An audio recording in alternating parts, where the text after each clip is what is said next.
My fiancé said, "My family wants someone more successful." I replied, "Then I'm not the one." Then I left the ring on her table, walked out without begging, threw myself into a small tech startup, and years later I just watched as my name at a gala suddenly stopped her wedding plans cold. You are listening to AF Tales. This story is about a man whose fiancée left him because her family wanted someone more successful, only to meet him years later when everything had changed. As you listen, think about the moment where you would have walked away for good. I am 34 now, but this story starts when I was 29. I had been with my fiancée for 4 years. We met in college, stayed together through graduation, and moved to the same city for work. She came from a comfortable, upper-middle-class family. Her dad owned a chain of regional stores. Her mom did interior design for rich clients. They lived in one of those picture-perfect neighborhoods where every house looks like a magazine cover. I came from a working-class family. My dad was a mechanic. My mom worked retail. I put myself through school with loans and part-time jobs. After graduation, I became a junior analyst at a mid-sized firm. I was making around $60,000 a year. To me, that felt huge. To her family, it felt like nothing. Her dad always asked about my job. On the surface, it sounded like polite interest, but there was a tone under it, like he was checking if I had leveled up yet.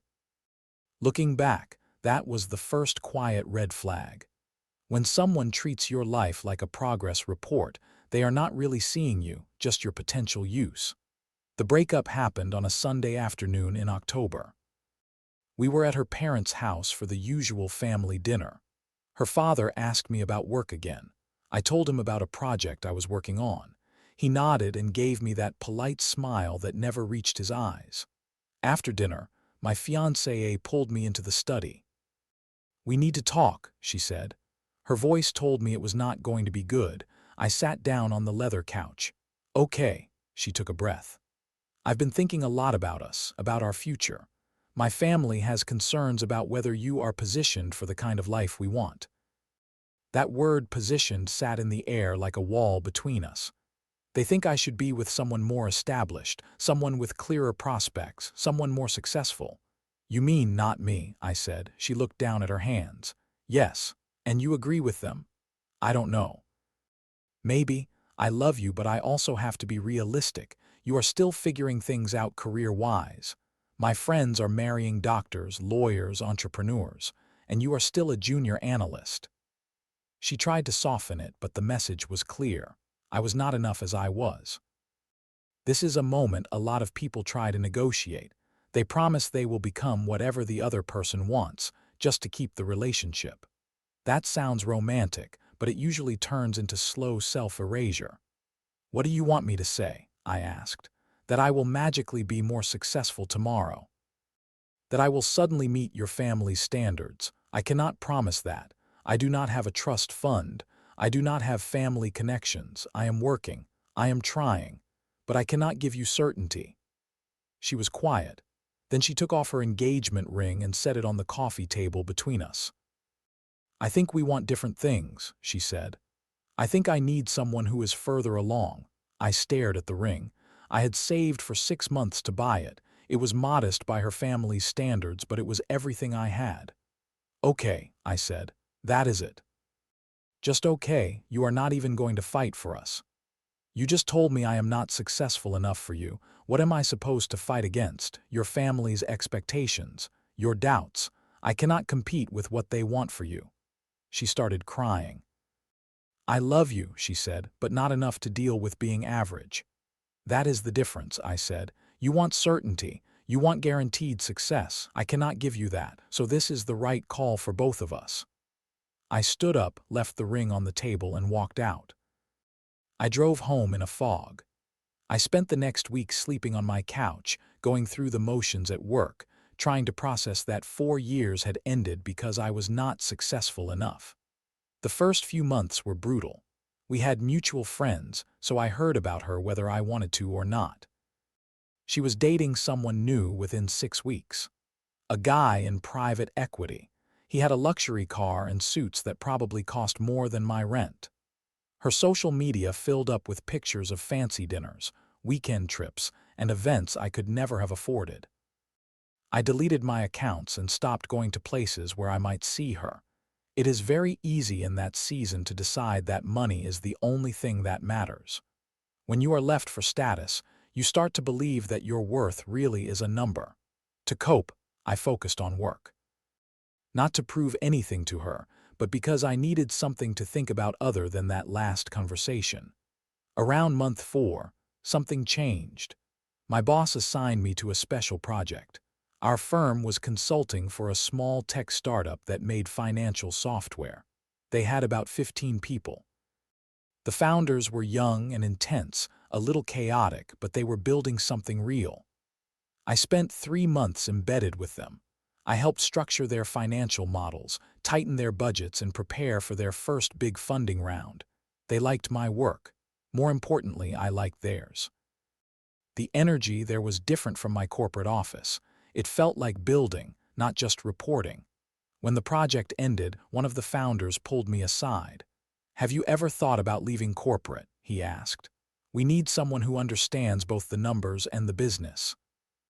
We cannot match your salary, but we can offer equity." I thought about it for 2 days. Then I gave notice at my firm. My parents thought I was making a mistake.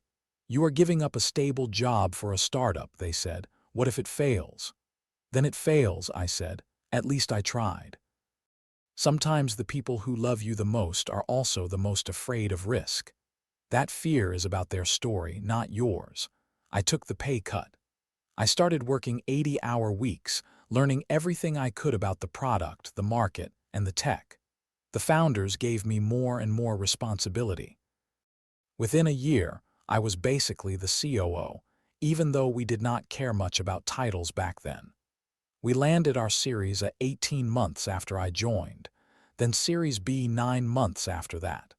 The company grew from 15 people to 50, then to more than 100.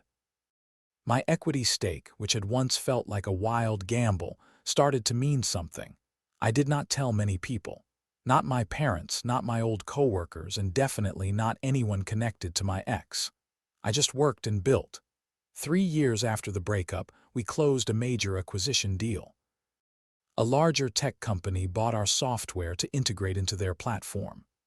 Everyone with equity got a big payout. Overnight, my financial life changed. It was not never work again money, but it was comfortable for life if I am smart money. I stayed with the company for a year to help with the transition. Then I stepped back. I started consulting and doing some small angel investments. I bought a house in a nice neighborhood near downtown, not a mansion, but solid. I started saying yes to social plans again. I went to a college reunion. That is where I ran into her brother. We had always gotten along. He was younger than her and more grounded. He saw me across the room and walked straight over. "Hey man, good to see you," he said. "Heard you have been doing well."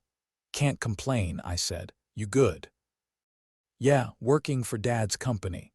Probably until he retires and I take over," he laughed. "The family business trap."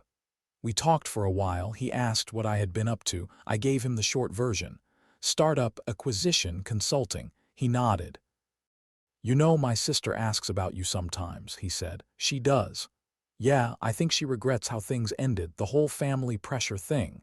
"She is married now, right?" I asked. "To that private equity guy, wedding is soon." "Engaged," he said. "Wedding is in a few months." "Then I am sure she is fine," I said. "I am not so sure about that," he replied. "Anyway, it is good to see you doing well. You deserve it." After he walked away, I felt strange, not satisfied, not vindicated, just aware that the version of success her family wanted for her had finally arrived in my life. Only now it had nothing to do with them. A few months later, I went to a charity gala. Normally, I avoid those. Too much small talk, too much pretending. But a friend pushed me to go for networking. I was standing near the bar when I heard someone say my name. Not to me, but about me. I turned and saw a small group of people talking. One of them was my ex's father. "I am really impressed with what he has done," he was saying. "We tried to get him to consult for us last month, but he is booked solid. His rates are beyond what we budgeted." Someone asked him a question I could not hear. He was engaged to my daughter years ago, her father went on. Back then we were not sure he had the drive. Clearly we were wrong. She married someone else, but honestly, I think she wishes she had stayed. I walked away before I heard more. I found my friend and told him I needed air. Then I went down to the hotel lobby and sat in a big chair by the fireplace. There is a certain kind of apology that is really just self-protection. "We were wrong about you" often means, "Please help us now." While I was sitting there, I saw her. She was crossing the lobby with a man I assumed was her husband, both dressed for the same gala. She had not seen me yet. I could have stayed silent and let her pass. Instead, I spoke. "Hey," I said. She stopped mid-step and turned. Our eyes met. I watched her face go through surprise, recognition, and something like fear. "Hi," she said. Her husband looked puzzled. She introduced us. He shook my hand and said he had heard my name recently. I looked at her. "Your father is upstairs," I said. "Talking at the gala, probably about your wedding plans, right?" She swallowed. "Yes, we are heading up now." "Congratulations," I said. "Thank you. I heard you have been doing well." "I have been working," I said. "Turns out that junior analyst thing panned out eventually." She flinched. Her husband looked between us, sensing something he could not place. "We should get upstairs," he said. "Of course," I said. "Good seeing you both." They walked toward the elevators. I stayed in my chair. A few minutes later, my phone buzzed. A text from a number I had deleted years ago, but still knew. "Can we talk, please?" it said. I did not respond. Over the next 2 weeks, she tried again. More texts. An email. Finally, a handwritten letter delivered to my office. In the letter, she said she had heard about my success. She said she had been thinking about our relationship and how it ended. She wondered if things would have been different if she had been more patient and more supportive. She said her upcoming marriage felt wrong. She felt she had been chasing the wrong things. She wanted to talk, just as old friends, with no expectations. I read the letter twice. Then I put it in a drawer and left it there. Sometimes not answering is not about anger. It is about not reopening a door you know you cannot walk through safely. A week later, her brother called. "Hey," he said, "I do not know if this is crossing a line, but my sister has been asking about you a lot. She wrote you a letter, right?" "She did," I said. "Did you respond?" "No." "Good," he said. "Look, I love my sister, but I need to tell you something. She is having serious doubts about the wedding. And I think part of it is finally seeing what she gave up. Our parents will not shut up about you. How wrong they were, how impressed they are now. It is like they rewrote history. They forget they basically told her you were not good enough." "That is not my problem," I said. "I know," he replied. "I am not asking you to fix it. I just wanted you to know so you are not blindsided if she does something dramatic." "What kind of dramatic?" I asked. "I do not know, but she is not in a good place, and the wedding is in 6 weeks." I thanked him for the warning and tried to go back to work, but my focus was gone. The past kept leaking into the present. 3 weeks before the wedding date, I heard from mutual friends that she called it off. She told her fiancé she could not go through with it. She returned gifts, canceled the venue, and sent out apologies to guests. Her brother called me the next day. "She is a mess," he said. "My parents are furious. They lost deposits on everything. Her ex-fiancé is devastated, and she keeps saying she made a mistake years ago and has not been able to fix it since." "This is not about me," I said. "Maybe not entirely," he replied. "But you are part of it. She has built you up in her head as this what-if. The one who got away because she listened to our parents instead of herself." "That is a nice story," I said, "but the reality is simple. She looked at who I was, compared it to what she wanted, and decided I did not measure up. Nothing has changed except my bank account." "Has anything changed for you?" he asked. "Do you still care about her?" I thought about it. "I cared about who I thought she was," I said. "But the person who ended our engagement because I was not successful enough. I do not know if I can get past that, even if everything else were perfect." "That is fair," he said. "Tell her I hope she figures out what she actually wants," I said. "But it cannot be me, not because I am angry or holding a grudge." Because I do not trust that she wants me for me. I think she wants the successful version she hoped I would become. That is not a foundation for something real. I will tell her, he said. For what it is worth, I think you are making the right call. A lot of people assume closure means going back to the original scene and fixing it. Sometimes real closure is choosing not to walk back in at all. It has been 18 months since then.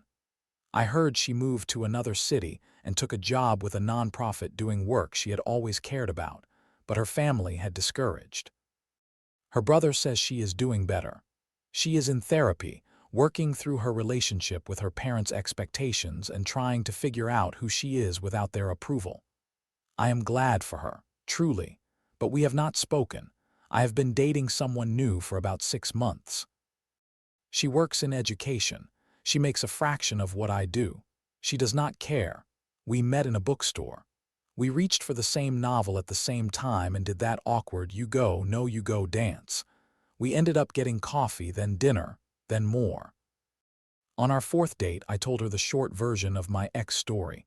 It felt wrong to hide it. She listened and then said, so she wanted you to be successful before she would really commit, and now that you are, she wants you back. Something like that, I said. That is some twisted math, she said. For what it is worth, I do not care what you do for work.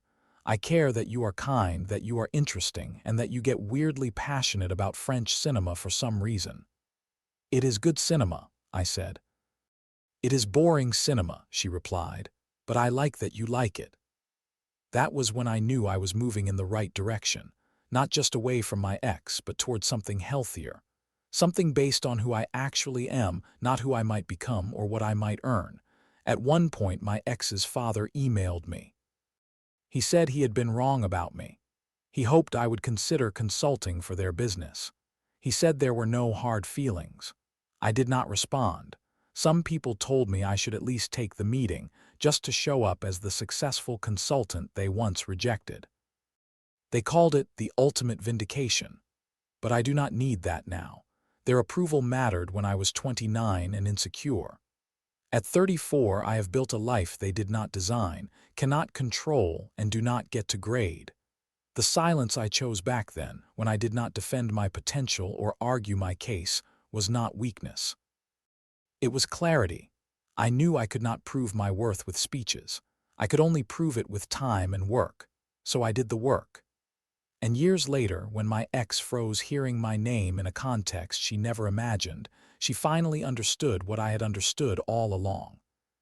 Success is not about convincing people of your potential. It is about doing the work whether they believe in you or not. She wanted certainty. Her family wanted certainty. I could not give that to them, so I gave it to myself instead. Lesson 1. If someone needs proof of future success before they can love you, they do not really see you as a partner. They see you as a project. Lesson 2. Walking away from people who only value you for your potential is not failure. It is self-respect. Lesson 3. Money can change how others treat you, but it does not rewrite the choices they made when you had less. Pay attention to who believed in you before the payoff. Lesson 4. You are not responsible for fixing the lives other people broke by their own decisions, even if you are part of their regret. Lesson 5. The right person cares more about your character and how you show up every day than about your title or your bank balance. What would you have done in my place? Would you have answered her letter or taken that meeting with her father? Share your thoughts.